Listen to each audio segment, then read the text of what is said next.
Hello my dear friends, मैं अनल sir आप सभी लोगों का पुनः आपके अपने चैनल एडीएम एजुकेशन हब में स्वागत करता हूं। दोस्तों, आज का यह टॉपिक बहुत ही महत्वपूर्ण होने वाला है और एक चीज़ मैं आप सभी लोगों से बता देना चाहता हूं कि दोस्तों जो ये ट्रायल पीरियड था या फिर जो जिसको हम डेमो क्लास के रूप में आप सभी लोगों के सामने प्रस्तुत कर रहे थे, इलाहाबाद यूनिवर्सिटी और महात्मा गांधी काशी विद्यापीठ यूनिवर्सिटी दोनों में जो एमएड एंट्रेंस होने वाले हैं, चूँकि दोनों का सिलेबस सेम है, दोनों का क्वेश्चन पैटर्न सेम है, इसलिए दोनों का कंबाइंड बैच हम लगातार चला रहे हैं और इसके बारे में हमने आपको पहले भी बताया था। तो दोस्तों, इस क्रम में जो डेमो क्लास की डिमांड बहुत सारे विद्यार्थियों ने करी थी, उस चीज़ को ध्यान में रख करके हमने क्रमागत रूप से करीब करीब 4-5 वीडियो आप लोगों के लिए डेमो के रूप में डाल दिया है यूट्यूब में। तो जिस भी फ्रेंड को क्लासेस ज्वाइन करनी है वो लोग डेमो क्लास को देख सकते हैं। इसके साथ ही साथ अगर उनको डेमो के रूप में पीडीएफ भी चाहिए तो वो भी आप मुझे कांटेक्ट करके आप पीडीएफ भी ले सकते हैं। लेकिन दोस्तों, एक चीज़ मैं आपको बता दूं, अभी पीएचयू एमएड एंट्रेंस का आंसर की के साथ ही साथ उसके जो ऑनलाइन जिन लोगों ने भी दिया था उनका रिजल्ट भी उसी में दे दिया है। हालांकि रिजल्ट बाद में आएगा, लेकिन आंसर की के रूप में कैलकुलेट करके दे दिया है कि आप कितना नंबर पा रहे हैं। तो दोस्तों, जिनका भी जो हमने पहले एक्सपेक्टेड कट ऑफ अपने चैनल पर दे रखी है, उस एक्सपेक्टेड कट ऑफ के आसपास है तो वह इंतज़ार कर सकते हैं। अदरवाइज़ अगर आपका उसके आसपास नहीं है और आपने इलाहाबाद यूनिवर्सिटी और महात्मा गांधी काशी विद्यापीठ यूनिवर्सिटी का एंट्रेंस एग्ज़ाम भरा है तो प्लीज़ आप जो है कंटिन्यूसली तैयारी करते रहिए। और अगर आप लोगों को आवश्यकता लग रही हो किसी प्रकार की कोई मार्गदर्शन की या किसी अन्य प्रकार की मदद की, तो आप प्लीज़ मेरे इस पेड कोर्स को सब्सक्राइब कर लीजिए।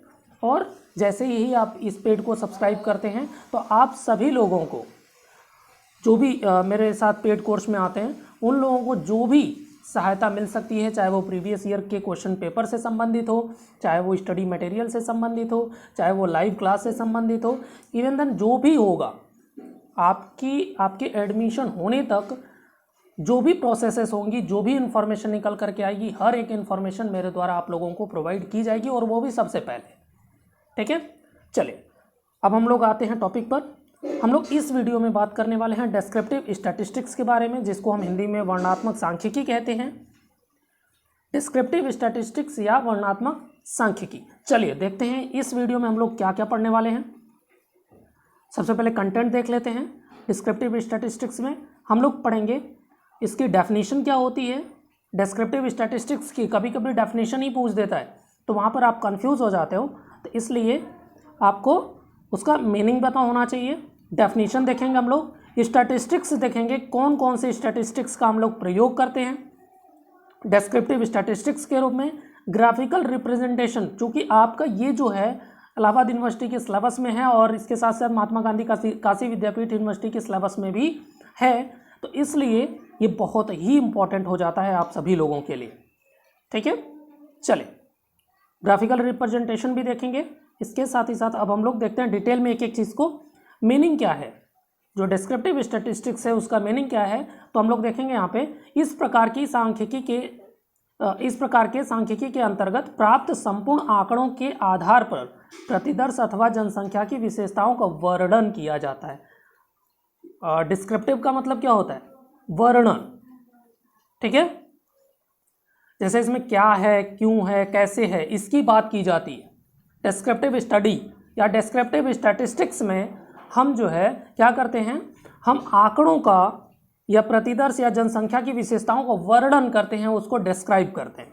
ओके, इसीलिए इसे जो है विवरणात्मक सांख्यिकी अथवा वर्णनात्मक सांख्यिकी कहा जाता है। इसको एक नाम इसका और भी है जिसको हम विवरणात्मक सांख्यिकी के नाम से भी जानते हैं। चलिए, इसके बाद आपको डेफिनेशन मैं बताता हूं और यह डेफिनेशन आप एकदम माइंड में सेट कर लीजिएगा। ये करीब 2014 या 15 में ये पूछा हुआ था इलाहाबाद यूनिवर्सिटी के एंट्रेंस एग्जाम में। ठीक है, चलिए वर्णनात्मक सांख्यिकी के अंतर्गत निरीक्षण द्वारा प्राप्त आंकड़ों के आधार पर प्रतिदर्श का वर्णन करने, संगठित करने तथा संक्षिप्त करने का कार्य सन्निहित होता है। क्या होता है? जिसके कारण उसे अच्छी प्रकार से समझने में सरलता होती है। इट मीन्स क्या है कि इसमें जो है आपके जो भी आंकड़े होते हैं, प्रतिदर्श का वर्णन करने के लिए एवं संगठित करने के लिए क्या क्या करते हैं? आंकड़ों को हम संक्षिप्त करते हैं। मतलब संक्षिप्त करने के लिए क्या क्या करते हैं? हम करते हैं यहाँ पे आंतरिक निरीक्षण द्वारा प्राप्त आंकड़ों के आधार पर प्रतिदर्श का वर्णन करते हैं, हम लोग संगठित करते हैं और संक्षिप्त करते हैं। तो जहाँ पे ये तीनों विशेषताएं आ जाती हैं, वो विशेषताएं अगर आपको कहीं पर भी मिलेंगे, उसमें सीधे सीधे पूछा वर्णनात्मक सांख्यिकी की विशेषताएं नहीं हैं, तो आपको ये तीन बातें याद रखनी है कि वर्णनात्मक सांख्यिकी जो भी होगी वो जो है क्या करेगा? प्रतिदर्श का वर्णन करेगा। यहाँ पे जनसंख्या भी हो सकता है, ठीक है। प्रतिदर्श को संगठित करेगा, प्रतिदर्श को संक्षिप्त करेगा। ओके, इंग्लिश में वही चीज है, the purpose of descriptive statistics is to minimise observation so that they are easier to comprehend. Okay, ये दिया है आपके डेफिनेशन दी है मिनिमम किंग एंड बियर ने 1995 में। ओके, आपको ये तीनों विशेषताएं याद रखनी हैं, जो विशेषताएं अभी हमने आपको बताई हैं। चलिए अब हम लोग देखते हैं कि स्टैटिस्टिक्स कौन कौन सी यूज होती हैं इसमें।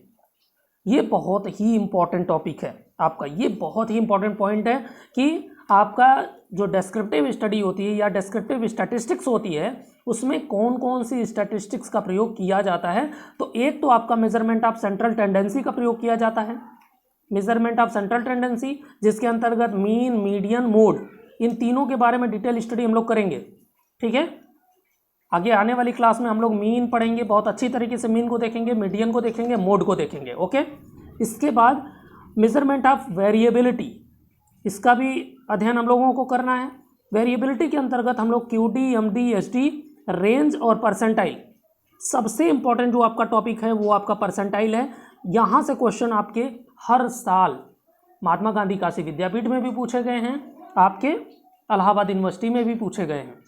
ठीक है, इवन देन अगर आप पूर्वांचल यूनिवर्सिटी का भी एंट्रेंस की तैयारी कर रहे हैं या छत्रपति साहू जी महाराज यूनिवर्सिटी की तैयारी कर रहे हैं, M.Ed एंट्रेंस की तैयारी कर रहे हैं, तो आपके लिए ये वीडियो बहुत ही महत्वपूर्ण होने वाला है। उन सारी जो यूनिवर्सिटीज़ हैं, हालांकि हम 2 ही यूनिवर्सिटीज़ को लेकर चल रहे हैं तो उन्हीं की बात करेंगे, इन दोनों यूनिवर्सिटीज़ में ये जो टॉपिक है आपका परसेंटाइल बहुत ही महत्वपूर्ण हो जाता है, ये बहुत ही महत्वपूर्ण हो जाता है। इसके साथ ही साथ एक जो है आपका SD, ठीक है, मीन, मीडियन, मोड, SD और परसेंटाइल, ये बहुत ही प्रमुखता से पूछा जाता है। हर बार 2-3 क्वेश्चन इसी से होते हैं। ठीक है, चलिए अब हम लोग देखेंगे कि डेस्क्रिप्टिव स्टैटिस्टिक्स में ग्राफिकल रिप्रेजेंटेशन क्या क्या होता है। तो जो आपके डेस्क्रिप्टिव स्टैटिस्टिक्स होती है उसमें जो ग्राफिकल रिप्रेजेंटेशन होता है उसमें बार डायग्राम का होता है, हिस्टोग्राम के रूप में हम जो है डेटा को दिखाते हैं। हिस्टोग्राम 2 बार हो गया, सॉरी। फ्रीक्वेंसी पॉलीगॉन का होता है, क्यूमुलेटिव फ्रीक्वेंसी का होता है, मोज़ाइक का होता है, पाई डायग्राम का होता है। ठीक है, ये सारे हम जो है डिस्क्रिप्टिव स्टैटिस्टिक्स में जो ग्राफिकल रिप्रेजेंटेशन होता है उसके अंतर्गत इन सारी चीज़ों का अध्ययन हम लोग करते हैं। इन सारे बिंदुओं की हम लोग एक अलग सेपरेट वीडियो लेकर के आएंगे ग्राफिकल रिप्रेजेंटेशन का, क्योंकि वो अलग है, एक टॉपिक ही अलग है आपके दोनों यूनिवर्सिटीज़ में। जो सिलेबस है B.Ed का, उसमें दोनों में ये जो टॉपिक है वो एकदम डिफरेंट अलग तरीके से दिया गया है, तो इसलिए हम लोग अलग वीडियो में इसको देखेंगे, अलग क्लास, नेक्स्ट क्लास में आने वाली किसी क्लास में इसको देखेंगे। ठीक है, तो दोस्तों उम्मीद करता हूँ कि आप सभी लोगों को मेरा यह प्रयास अच्छा लग रहा होगा, आप लोगों के लिए काफ़ी इन्फॉर्मेटिव होगा और हेल्पफुल होगा। अगर आप लोगों को मेरा प्रयास, मेरा यह वीडियो अच्छा लगा हो तो प्लीज़ लाइक, शेयर, कमेंट करना आप इस वीडियो पर नहीं भूलिएगा। अगर आप चैनल पर नए हो तो सब्सक्राइब करना नहीं भूलिएगा। फिर मिलेंगे दोस्तों अगले वीडियो में, अगले टॉपिक के साथ, नए टॉपिक के साथ, नए जोश और नए उम्मीद के साथ। Okay, bye bye, take care, फिर मिलते हैं।